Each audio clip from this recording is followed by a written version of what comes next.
What's up everybody, I'm Donax and welcome back to the channel. Today I've got a match for you with White Forest against YUBEL. It's me against Keep Yourself Safe. It's gonna be a match with a lot of complicated game states, so there will be some mistakes. One of the reasons why we look back at these matches is to learn from mistakes. So help your mates to spot those mistakes, so comment down in the section below. And yeah, let's go straight ahead to the match. So I lose the RPS and I go second. I draw no hand traps. I only draw Call by the Grave for the Phantom of YUBEL, which will be met by Desiree. So I'm not wasting any of your time, and because I just coup at the end when I top deck the Ash and I recognize I cannot play through his board, and I kept my deck secret. So let's go to game number 2, where I go first. And my hand is pretty good. My opponent's hand is pretty good too. He's got 2 hand traps. Phantasme is a pseudo hand trap, but Drisum is really good, and Phantasme is of course really good to draw into more hand traps and leave a body on the field to link into the Moon of the Glow Sky.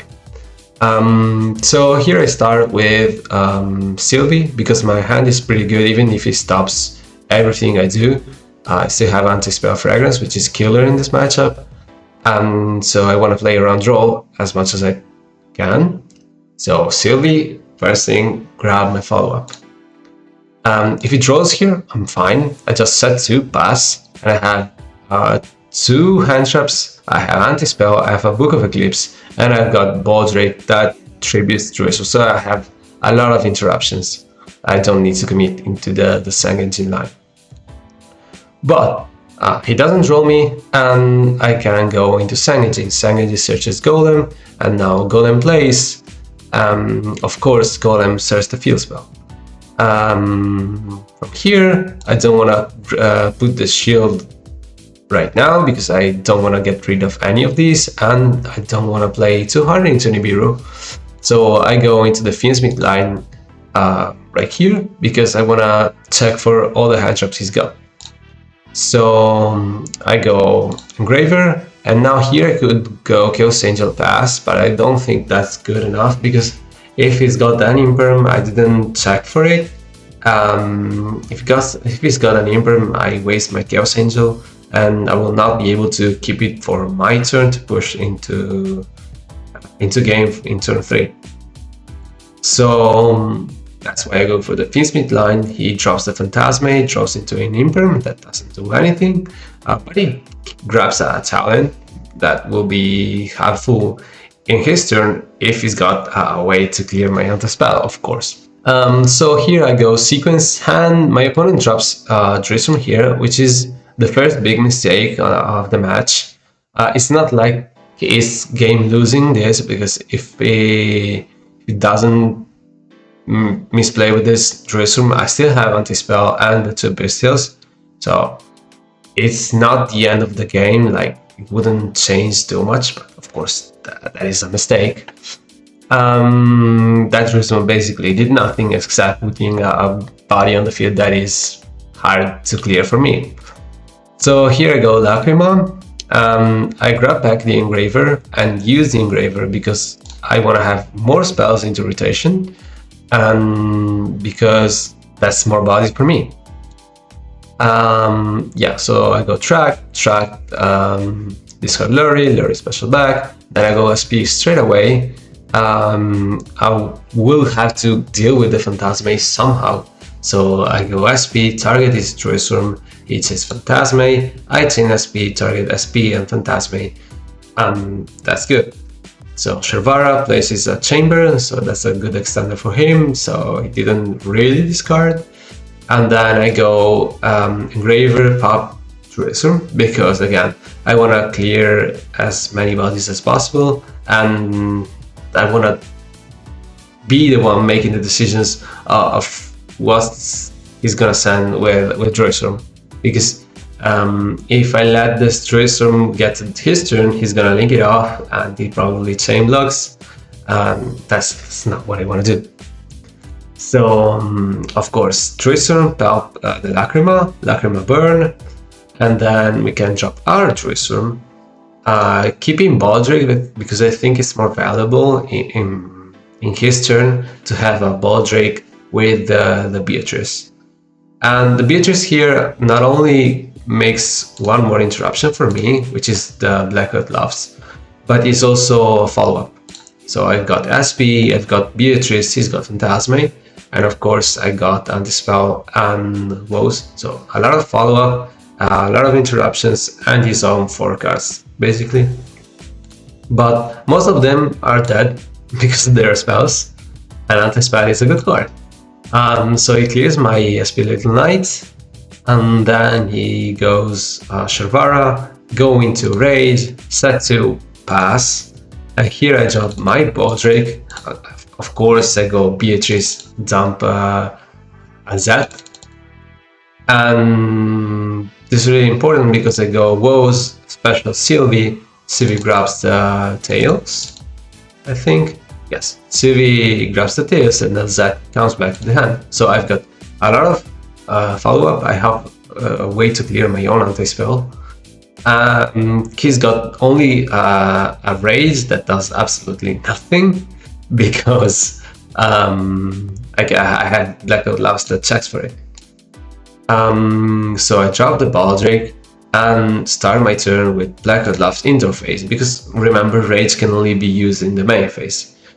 And now, as soon as possible, I go into Chaos Angel. Chaos Angel, clear these triple tactic talents. There is really nothing he can do. So, let's go into game number 3.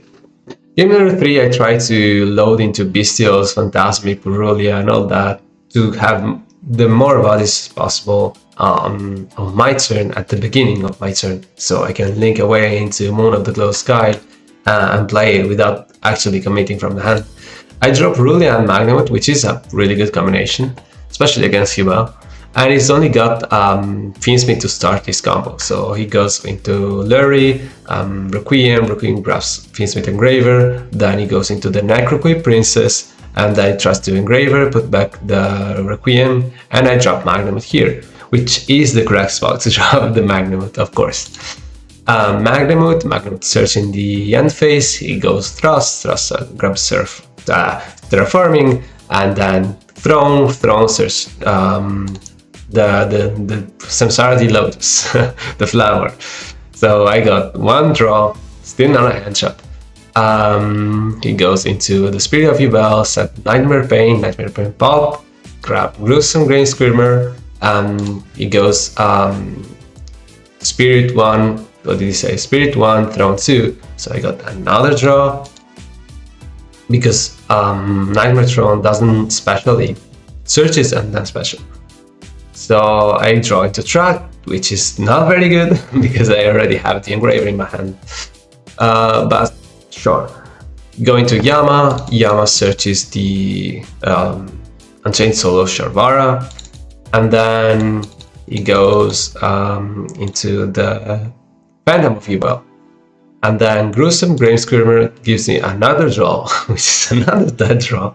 Really unfortunate. Like Estella was a really good draw. These three are really good cards, but then I go Dragged Purulia. Oh my god.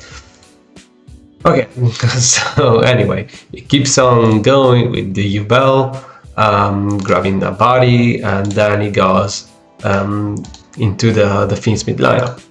And then, of course, that makes the Azure. Track can make the sequence with the Azure. How was he planning? Okay, Yama, yeah, of course. And then we go into Muckraker. Oh, okay, there it is. Burns from 12, and since he saw I am on the Millennium cards, he's really tempted to burn with Lacrima because that puts me into more pressure, but actually that doesn't change anything.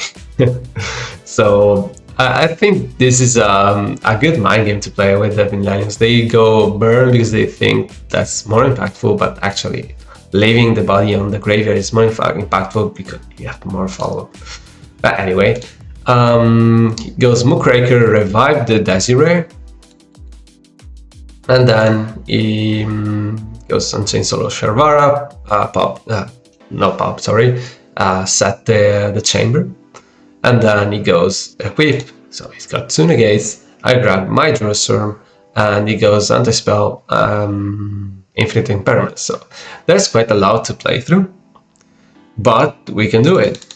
In end phase, I drop the Drosworm, because if he negates with Phantom, that's good for me, because I get rid of Phantom, and I still have Drosworm to check the Abominable Chamber of the Unchained, so I can still deal with the Rage. So he has to let it go through. Didn't make Apple. He had to use the Sharvara to make Apple, but that would have given me another draw. So he preferred not to do that. So yeah, he has to let it go, and I start, and it's right here. Which is like, okay. Anyway. So we go. He flips Anti-Spell, and I drew one of the only spells I play. I play a grand total of 4 spells in my deck, and I drew one of them. It's just a way to clear the track. So the first thing I do is I'll discard the track, because I want to have track live from the graveyard to fuse into Lacrimal. Otherwise this engraver doesn't do anything. So LZ comes out, he searches a Stellar, which I already had it, but the only thing that was mattering here was discarding track. So for that reason here I go into the Moon of the Close Sky, and Drosworm forces the fan of YUBEL. So that's one less interruption I have to deal with. Phantom searches that and all the funny shenanigans.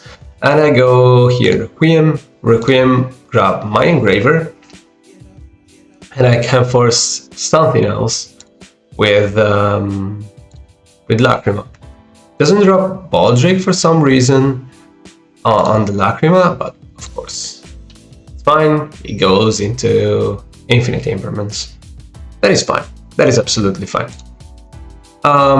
Here, of course, I go Requiem. That is only because I want to have a spell to send with Asteria. So I go Asteria, Stellar, the new name, and I was expecting Desiree here, but it didn't. I don't know why, because if Sylphie comes out, I have Light and Darkness Chaos Angel, which is really hard for him to clear.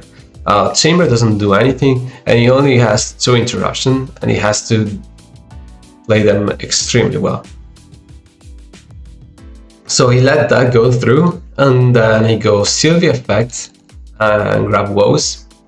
There's no point in grabbing Tails because we're under anti-spell, and I have no intention whatsoever of clearing it, because I want to clear everything else, living under his own anti-spell, and win the game from there. As I said, I go Chaos Angel here. I banish the sequence, which is really strong, even for his follow-up. It doesn't have any other Beansmith link into the graveyard. Now it's really rough for him because he doesn't have the Desiree anymore, and I have the Russia go Arciela, Peach Woes, and grab Tails.